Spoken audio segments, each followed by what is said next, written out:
Lately, I've had a need for speed, a desire to go fast, the want to accelerate rapidly.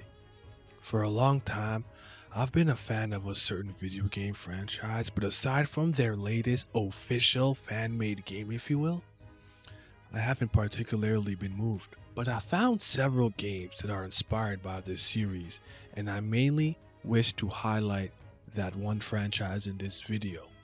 This is not a review or a story analysis, but a general showcase of what these games have to offer and why I think more people need to know about them, buy them, and play them. My name is Detective Hemmings, codename Paperwork. Welcome to Case 10, The Greatness of Spark, the Electric Jester. I am a platforming merchant. Diving into my memory archives and thinking about the many games I revisit often or from my earliest memories, they tend to have a heavy platforming element. The classic Super Mario, the hardcore Celeste, the Metroidvania Hollow Knight, the puzzle platformer Iconoclast, indie darling Shovel Knight, and the legendary Owlboy, to name a few. But especially Sonic the Hedgehog. Yeah, I was a Sonic kid, and I still love Sonic to this day. I remember playing Sonic a lot on the Sega Genesis and on every other console down the line, constantly replaying them to get better times. I am not a speed runner, but I like to go muy rápido and traverse this game with style. But Sonic is super inconsistent and always has been. Moreover, most games have a level of unpolished and or jank that Sega plus Sonic team can never seem to really shake. With all that being said, Sonic seems to be in a good place right now with the film, Sonic Superstar, Sonic Prime, Sonic Frontiers, and much more games and content on the horizon. But the last Sonic game that I truly messed with was really Sonic Mania Plus. I think every era of Sonic and style has its merits and drawbacks, but I like all of them for one reason or another, and I generally understand why any Sonic stan enjoys a certain Sonic game. Hell, I like Sonic and the Secret Rings on top of Sonic and the Black Knight. I am not saying they're good, I'm just telling you I enjoy them. Sometimes that mid be hitting. The only game Sonic fans seem to like that I can't quite seem to comprehend is Frontiers. I think the open zone style is cool, but I don't like the game much. And I think Sonic Superstars was the most 7 out of 10 game I've played in years. So aside from Mania, I haven't been paying Sonic any mind until I saw him, the one, added to one of my favorite 3D Sonic games. There was a point in my life when I was an edgy boy. The darkness moved me and I was in my anti-hero phase, if you will. So the day I played Sonic Adventure 2 Battle on the GameCube changed me forever by introducing Shadow the Hedgehog, the ultimate life form. It all starts with this. A jewel containing the ultimate power. My name is Shadow. I'm the world's ultimate life form. There's no time for games. Farewell. Oh my god, he's so goddamn cool! And there was a moment in my life where you couldn't tell me anything about that hedgehog.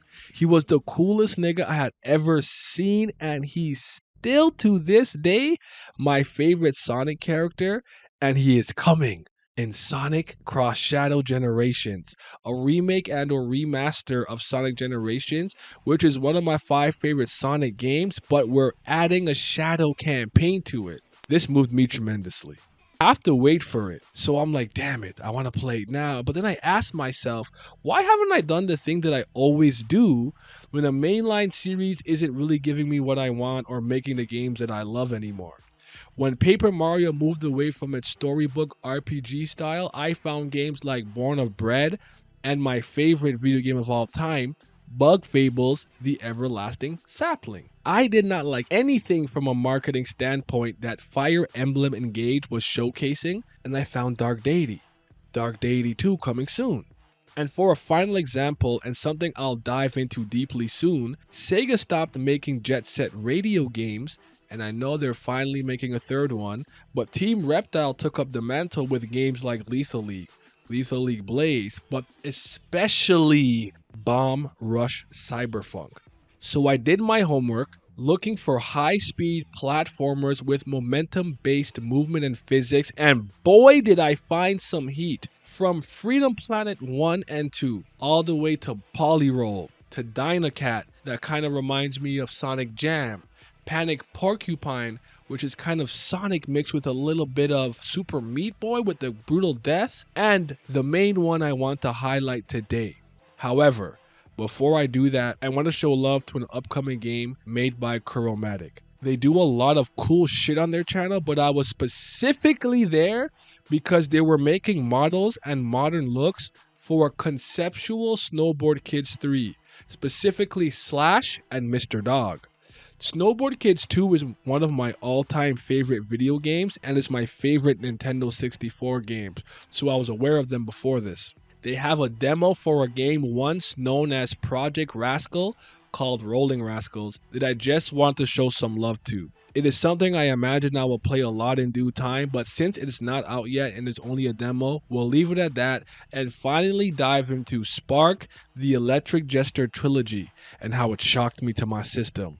I did stream this, so if you see some random text on the gameplay footage, it's just my live chat speaking with me. Please like the video, subscribe, and hit that bell, or else I will punt you into the sun.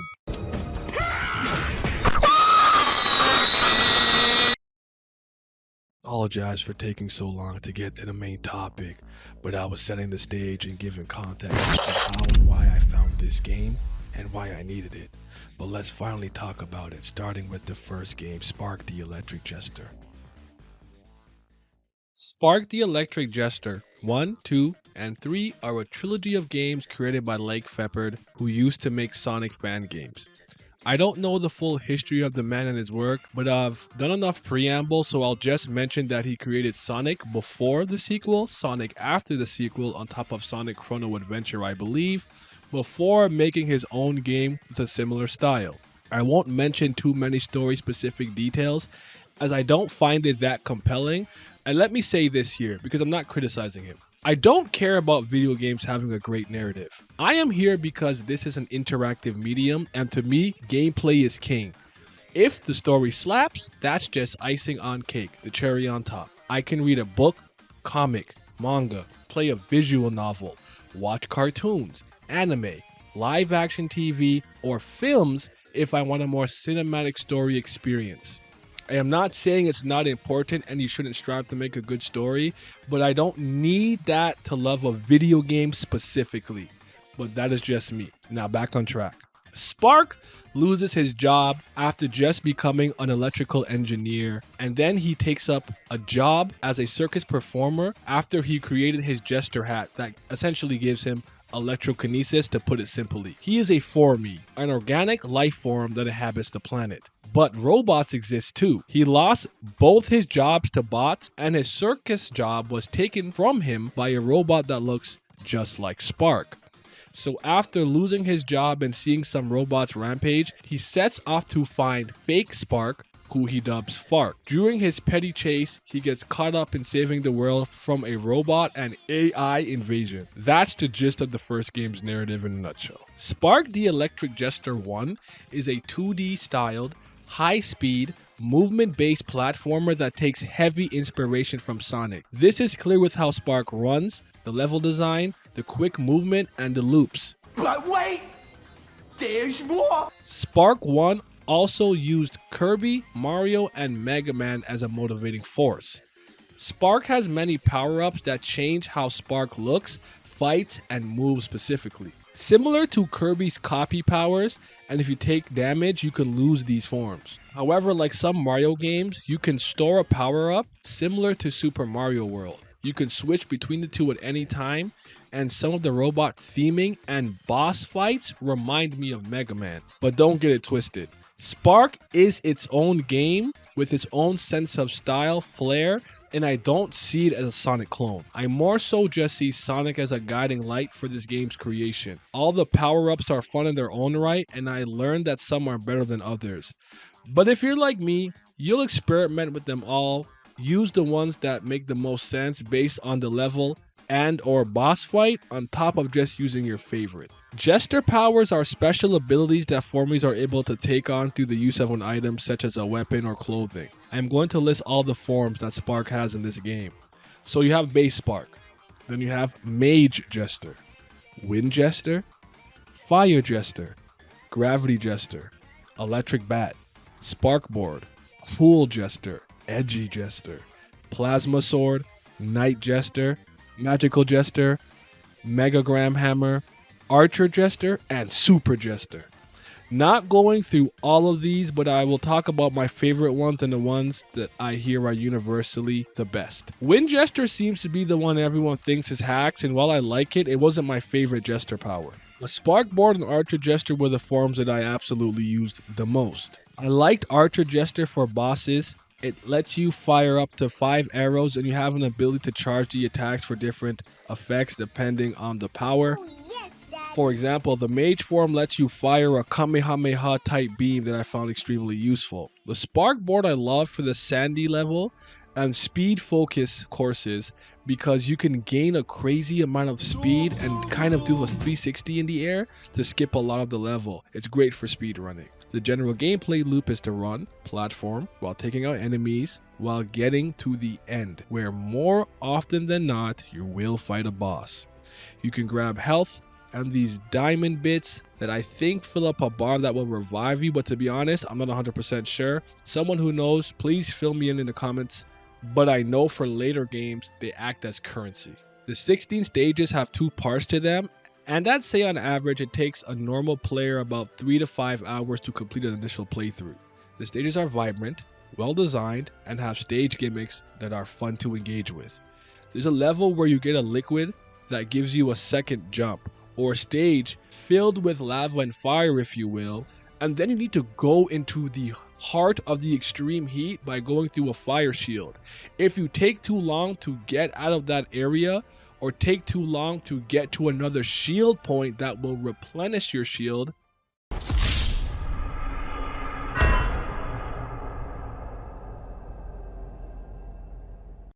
aesthetically, Karana Forest is my favorite looking stage, but Mare Desert was my favorite because it can maximize how awesome the Sparkboard movement is. That form can also surf on water, just like how Ice Jester can skate on water.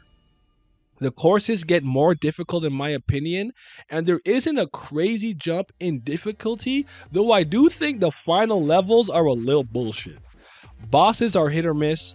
I like boss fights the most in the first Spark the Electric Jester as opposed to their sequels, but you're listening to a guy who doesn't tend to love Sonic boss fights or need them to like a video game in general. Ori and the Blind Forest does escape sequences instead, and I like that way more, but I'll let you judge the overall quality of the bosses for yourself. I find them solid though. After beating the game, you can replay as Fark, who plays a little differently, but I didn't actually finish his campaign, didn't want to. Plus, they redid Fark's story in the second game, so let's wrap this section up. Fark doesn't have all the Jester powers in the same way that Spark does, but he can go into Super Fark, and instead of a dash, which Spark uses to gain speed and dodge attacks, Fark has a parry. He also has less health, and before I ramble on too much, we'll end it there. It is my belief that most people are the 31-year dinosaur like me. I prefer these old games, the games in this type of style. I prefer sprites, the 16:8 high-bit graphical style, more so than I like the modern style or 3-dimensional games. The story here is whatever, so if you want to start with 2, I understand, but Nia Hemmings doesn't skip games. Originally going to be called Fark the Electric Jester, the second Spark game follows his metallic copy Fark, and this game is in 3D. Let's talk about Spark the Electric Jester 2. Fark wakes up from Dr. Armstrong's machine and wants to learn more about himself and his real name. Fark, that means fake Spark, is a name Spark gave him, but he doesn't like it. Fark was supposed to be a double agent designed to take out the main baddie of the first game, but Spark ends up fulfilling his life mission and programming the same way he took Spark's job, which is kind of funny. To keep this simple, Fark in my opinion is the Metal Sonic to Spark. Some people say he's more like Shadow, and I get why people say that, but Shadow is actually a cool character. I'm the coolest. And better than Sonic on top of being an organic being, not a machine, so I personally disagree with the Shadow take. Right when the Doctor, who looks fucking terrifying by the way, yeah, that's gonna give me nightmares, was going to analyze Fark's data, some bot named EJ just steals him. So Fark goes to save the Doctor, and in this process, stops the same bad guy from the first game, who is called Freon. I'll leave it there, because like I've said before, the story doesn't do anything for me, and I don't require it to enjoy myself. You go through some levels you did in the first game, like FM City, but in 3D, and it's got some excellent attention to detail if you have a detective's eye, like myself. The game, in my opinion, is the worst of the three, the third game being the best and the first one coming in a close second as far as I'm concerned, but it's still really amusing to play. The game plays fast and you can pretty much ignore combat if you aren't into it, because I do for the most part. You have a parry that works against enemies, bosses, and even stage hazards. Ground dash, an air dash, double jump, aerial stomp, homing attack, the Jester dash, and 5 Jester powers. Biker Jester, Edgy Jester, that makes him run like Shadow the Hedgehog, Mega Ram Hammer, Plasma Jester, and my favorite, the Power Armor, which I call the Mark III, aka some Tony Stark Iron Man type shit. You can unlock Super Fark by obtaining all the score attack medals and speed medals, which are self-explanatory. Beat the level within a certain time for a reward, and or reach the right score for the other set of medals. You can buy artwork or find artwork by exploring the stages, and can do the same with power-ups. Once you beat the campaign, there are challenges for those who are looking to push themselves even further. This game emulates the adventure style and era of Sonic games, but it's very much its own product. You run to the goal while fighting or avoiding enemies, going fast, platforming, exploring for artwork and currency, and sometimes fighting a boss. Some stages are solely boss fights. The controls for this game are fine and they work, but there's some jank here that the third game pretty much completely fixes. But I did die a few times on loops because I actually found running straight to be really difficult. The Jester powers make Fark look cool and they have different powers just like the first game.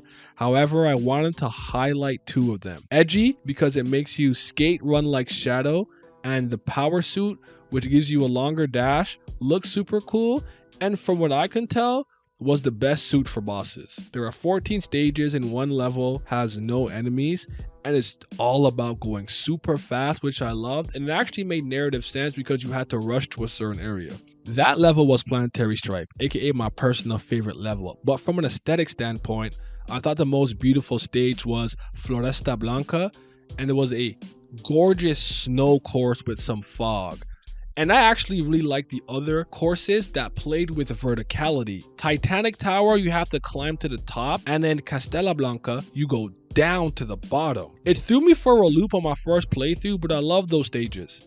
Terminal Dragon has you on a train that's moving, and you fight a little mini boss at the end that was pulling the train, and I thought it was cool. I'm actually going to end my talk on Spark the Electric Jester 2 here, because as you will see with 3, it's just a much better version of this game, and Lake Feperd did something cool, one could argue, makes this game obsolete. And now I present you Lake's greatest game so far, Spark the Electric Jester 3.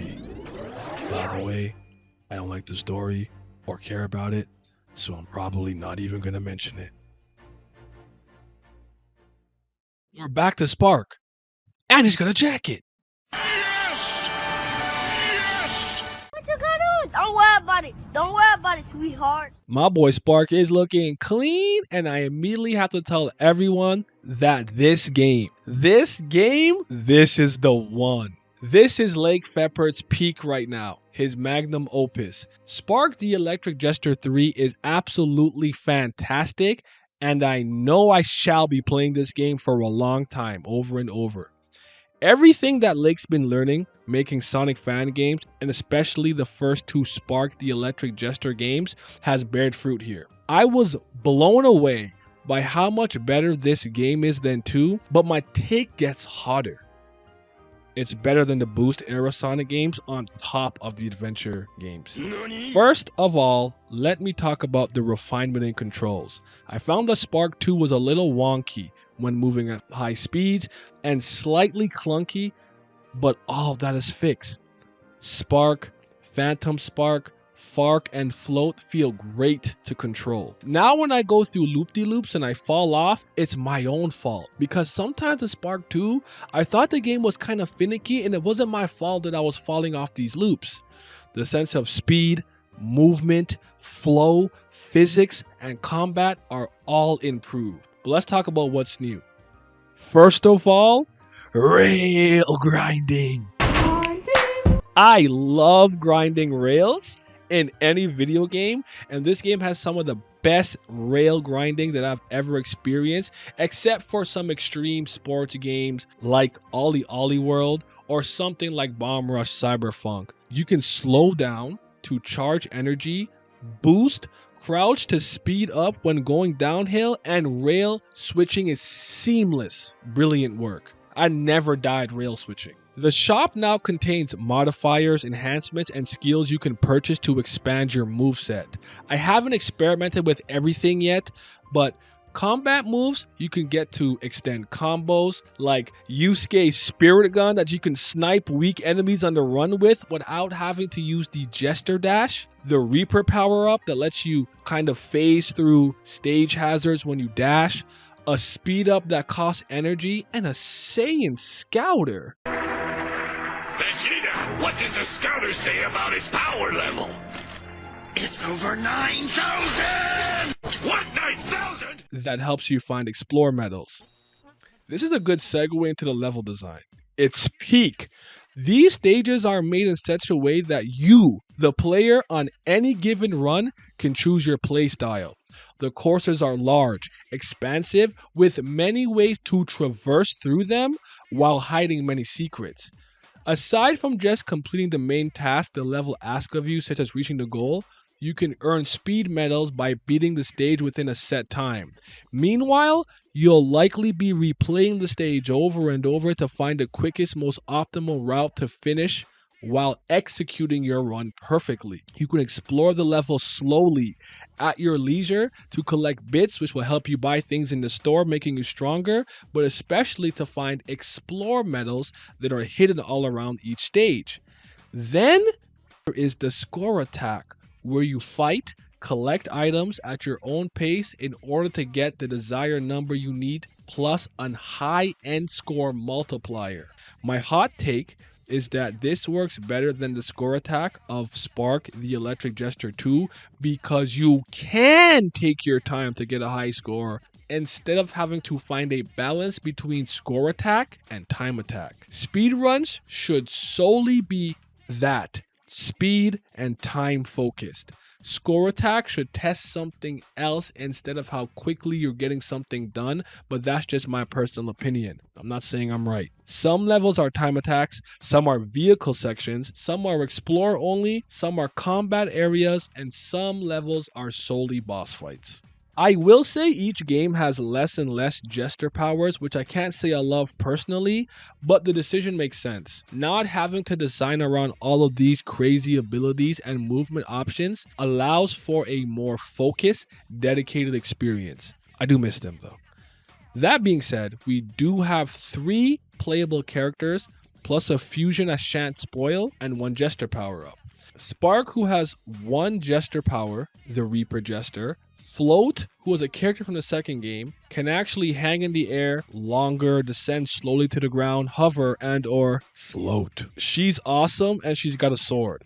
I like using her for certain areas where I can descend very precisely and slowly and land exactly where I want to. The other playable character is Fark, who was the main character of the second game. The other slots that usually would make up Jester powers are for the aforementioned store-bought powers like the speed up or the power shield. It's up to you on how you decide to play. If you want to access the other characters or have no extra abilities at all, you can do that.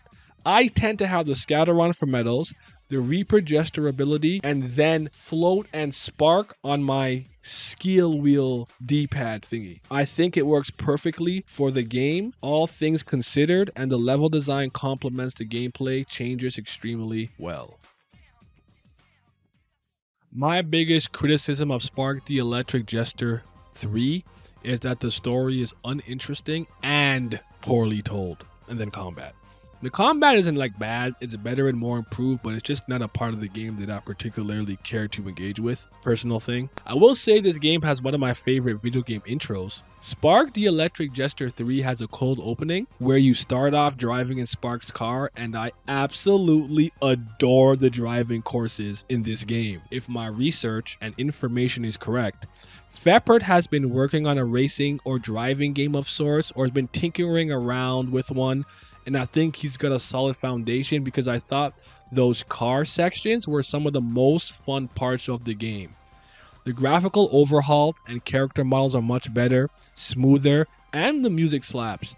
I know I haven't spoken much about the music in these games, but I like the soundtracks for each. Though, overall, I'd say the first one has the best score, then the third one, then the second one. I don't really know how to analyze music aside from this song resonates with me, or this song doesn't resonate with me. I like butt rock, I liked Crush 40 back in the day, so even though most find it cheesy, I like it, but I'll leave it at that. I should mention the flying shooting sections. They work, find them fun, and they don't overstay their welcome, but the movement is a little slow for my liking. Look, there is a lot more I can say about these games, but I really want people who are interested to give it a fair shake, so I was attempting to be extra careful as to not spoil it because you deserve to have the authentic, blind, Spark the Electric Jester experience the same way I did. The first game is more of a classical Genesis style game with fun movement, great combat, awesome stages, cool Jester forms, and phenomenal graphics. Spark 2 has a rough transition to 3D like most franchises, but is still rather solid. I know I didn't speak about it that much, but the free DLC in Spark the Electric Jester 3 added every single level from 2, and you can play as Fark. Meaning you can play Spark 2 with better controls, physics, systems, gameplay, and graphics. That's why earlier I mentioned it's a game a lot of people could make the case that it's skippable, and mainly while I didn't spend much time on the second game, I still wouldn't skip it. But if there was one you had to skip or put off, if let's say maybe you're scrapped for cash, it's the second game. Spark the Electric Jester 3 takes all the lessons from every game or engine Feperd made previously and refined them to masterclass levels. Better courses, awesome set pieces, a robust movement system, better controls, a more aesthetically pleasing art style, collectibles, more playable characters, and an endgame so fantastic the game asks you if you're even ready to tackle it. Yeah, the game literally asks you if you're a pussy, and I'm here for it. This is a very good trilogy, and you should check it out if you are looking for a high-speed, movement-based platformer with a great physics system. And if you're a Sonic guy like me, and you need something to hold you off until the next great Sonic installment, consider giving Spark a fair chance.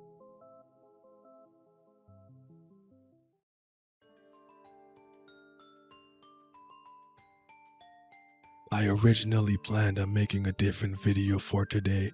However, the amount of fun and passion this indie gem imprinted upon me inspired me to put that video off and strike while the iron was hot. I won't bore you with a long monologue today. This is Detective Hemming signing off. Consider this case solved. Thanks for watching. Please like and subscribe and hit the bell. God bless and stay safe, y'all. Did I mention kaiju mech battles?